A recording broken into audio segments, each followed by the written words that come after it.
Step away from that cross right now, or I will put you in cuffs."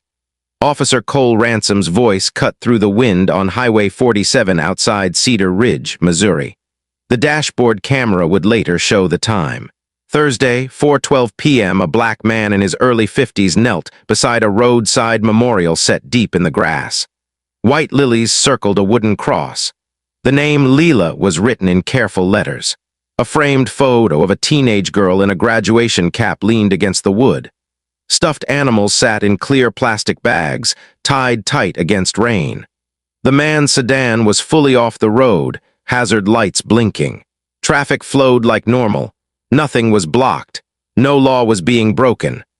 Ransom still made a U-turn, parked behind the sedan, and walked up with his hand near his holster, as if grief were dangerous. The man was Evan Brooks, 52, a high school history teacher in Pine Hollow. For decades, he taught students how to recognize injustice when it hides behind routine. He coached debate. He stayed late to tutor. Parents requested him by name. He lived quietly with a clean record and a steady life. 3 days earlier, his youngest daughter, Leela Brooks, 17, was killed when a drunk driver crossed the center line and hit her head-on. Leela was driving home from her part-time job at the county library. She was saving money for college. She talked about nursing school the way other teenagers talked about concerts. Evan buried her that morning.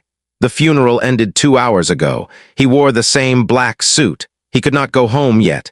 He needed 1 minute at the place where her life ended, even if it hurt. That was when Officer Ransom arrived. Ransom said, "You're creating a traffic hazard. Move it and leave." Evan looked up, eyes red.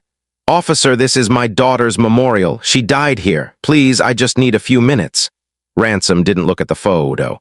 "Stand up." Evan rose slowly, palms open.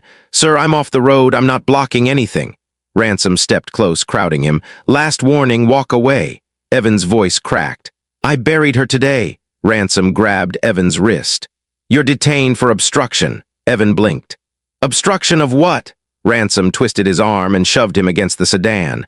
The framed photo near the cross tipped into the grass. A pickup slowed, then pulled over.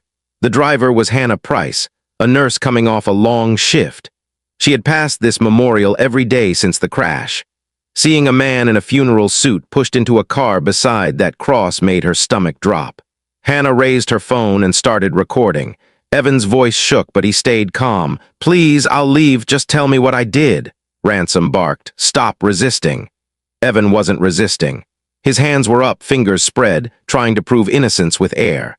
Another car stopped, then another. A retired veteran named Dale Mercer stepped out and filmed too, narrating so context could not be erased.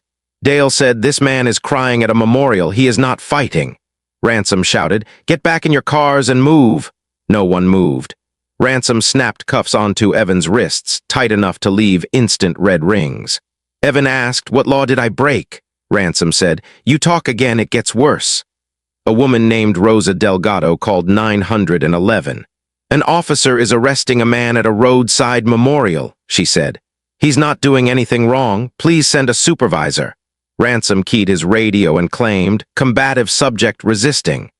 The body camera audio would later expose the lie. Evan never raised his voice. He never cursed. He only asked questions through tears.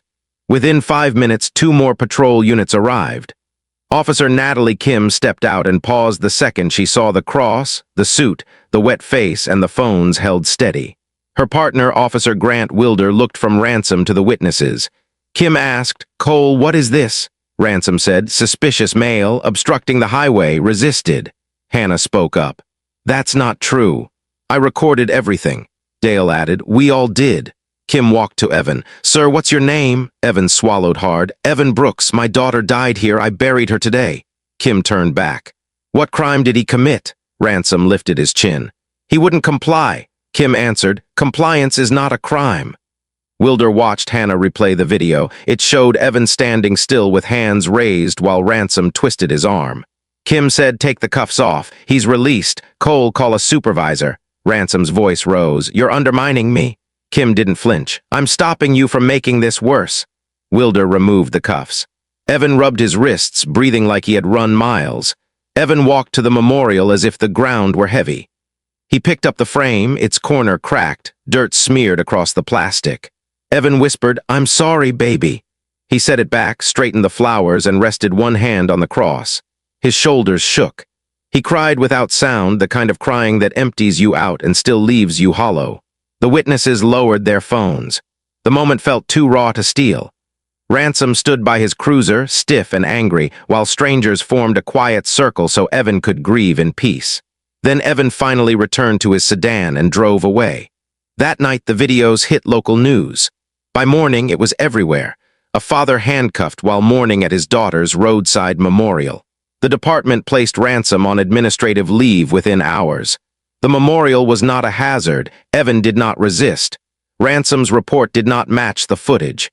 Then investigators opened Ransom's history. Complaints, warnings. A pattern that had been ignored until the cameras forced the truth into daylight. Stop records showed he targeted black drivers far beyond what the county demographics could explain. Evan did not feel relieved. He felt contaminated. Sirens made him jump. Seeing a patrol car made his hands sweat. When he tried to remember Leela, he also remembered cuffs and gravel and strangers yelling for justice. 4 months later, Evan filed a federal civil rights lawsuit against Ransom and the Cedar Ridge Police Department. Discovery revealed emails where supervisors admitted concerns and still kept him on the street. Training notes showed he dismissed bias as a made-up problem. Investigations recommended discipline, then faded after union appeals. The city prepared for trial, then backed away from it. They knew what a jury would see first. A grieving father in a funeral suit, cuffed beside his child's photo. 14 months after the arrest, the city settled for $28.4 million. The agreement required reforms: independent monitoring, stronger complaint oversight, mandatory training, and early warning systems to flag dangerous patterns before they erupt again. Ransom was fired. Federal charges followed. He took a plea deal rather than face a jury. At sentencing, the judge said, "You showed no mercy to a man who buried his child. You abused public trust." Ransom received 3 years in federal prison and a permanent ban from law enforcement work. Evan never called it revenge. He called it accountability. With part of the settlement, he created the Leela Brooks Memorial Scholarship for students impacted by drunk driving. It covered tuition, books, and counseling. It gave young people a path forward when loss tried to shut every door. Evan retired early from teaching. The classroom felt different after Highway 47, but he found purpose in speaking to recruits and leaders. Evan would say, "If you see pain and your first instinct is control, you are not protecting anyone." The cross on Highway 47 still stands. The photo is sealed in a weatherproof case now. The flowers are replaced often. Evan visits when he can. He rests his hand on the cross and speaks low, meant only for his daughter. And every time he leaves, he remembers the strangers who stopped, recorded, and refused to look away. 5 witnesses went straight from the highway to the station. They filed formal complaints and handed over their videos. Hannah's hands still shook when she signed her statement.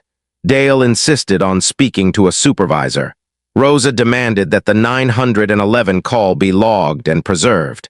They refused to let the story be rewritten. When the chief reviewed the footage, he also reviewed Ransom's past. 17 years on the force and a thick folder of civilian complaints, most involving black residents, rough stops, and verbal threats. Each time the discipline was small. A warning, a short retraining, a transfer. The pattern stayed. By the next day, people packed the sidewalk outside the station. Signs read, "Grief is not a crime." News crews waited at the doors. Community leaders called for accountability, and parents from Evan's school stood beside his students, holding candles and Leela's photo. Sometimes justice begins with an ordinary person choosing to bear witness here.